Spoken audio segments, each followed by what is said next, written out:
يا أستاذ دكتور فضل السامرائي، مسألة التقديم والتأخير بالقرآن الكريم منها مثلا في قوله تبارك وتعالى ولتطمئن قلوبكم به، وفي آية به قلوبكم.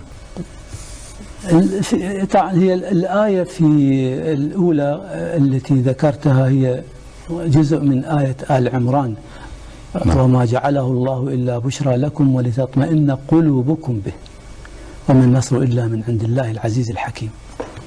والآية الأخرى هي من سورة الأنفال، وما جعله الله إلا بشرى ولتطمئن به قلوبكم وما النصر إلا من عند الله إن الله عزيز حكيم.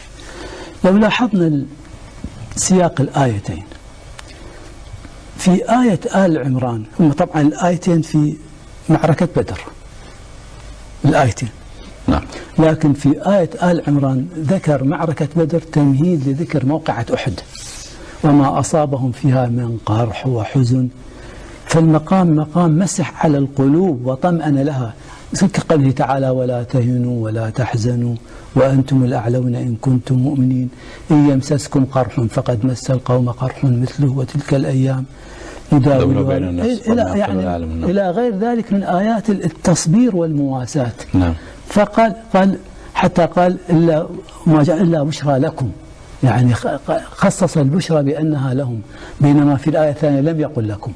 ثم قال ولتطمئن قلوبكم به، فقدم القلوب على به يعود على الإمداد السماوي، به يعني ما الإمداد التي هي قوله تعالى إذ تقولوا للمؤمنين أن يكفيكم أن يمدكم ربكم بثلاثة آلاف إلى آخر الآية.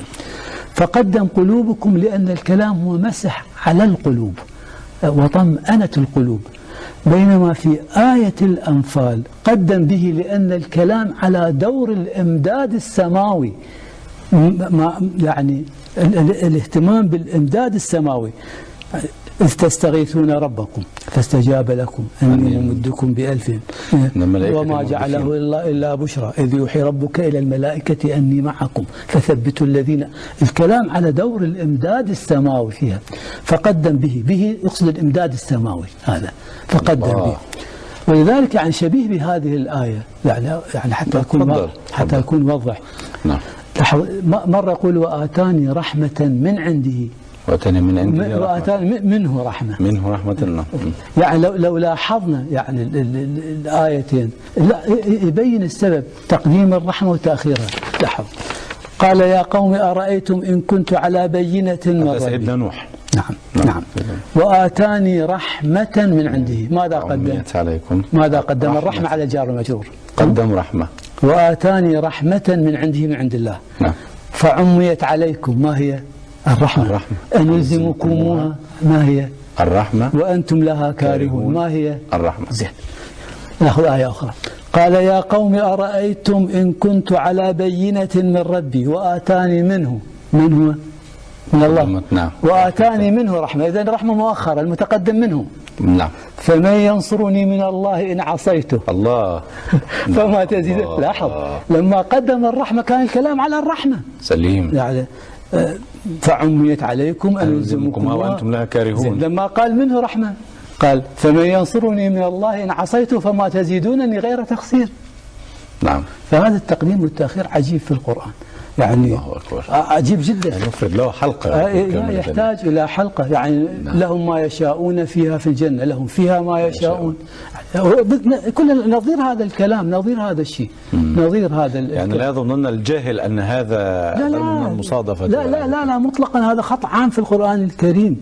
يعني حتى في لما يتكلم عن بني إسرائيل والجبل ورفعنا فوقكم الطور، فوقكم الطور وإذ نثقنا الجبل فوقهم، قدم الجبل. هذا كل هذا وادي واحد، هو نفس الشيء تطمئن قلوبكم به قلوبكم آتاني من عنده رحمة، يعني نفس الشيء.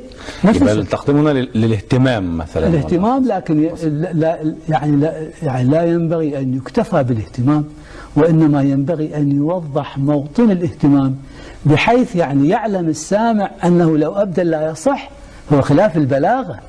يعني ينبغي أن يوضح له الأمر أن السياق يعني يقتضي هذا التقديم. يعني لا يكتفي أن نقول هذا للاهتمام وهكذا، لأن كل واحد يقول هذا للاهتمام هكذا، لكن ينبغي أن يوضح له موطن الاهتمام. لما يقول مما رزقناهم ينفقون، زين يقدم مما رزقناهم ينفقون، لكن لما يقدم الإنفاق وأنفقوا مما رزقكم الله، لازم يعني يتبين لماذا هنا قدم وهنا أخر. نعم. فتح الله عليك.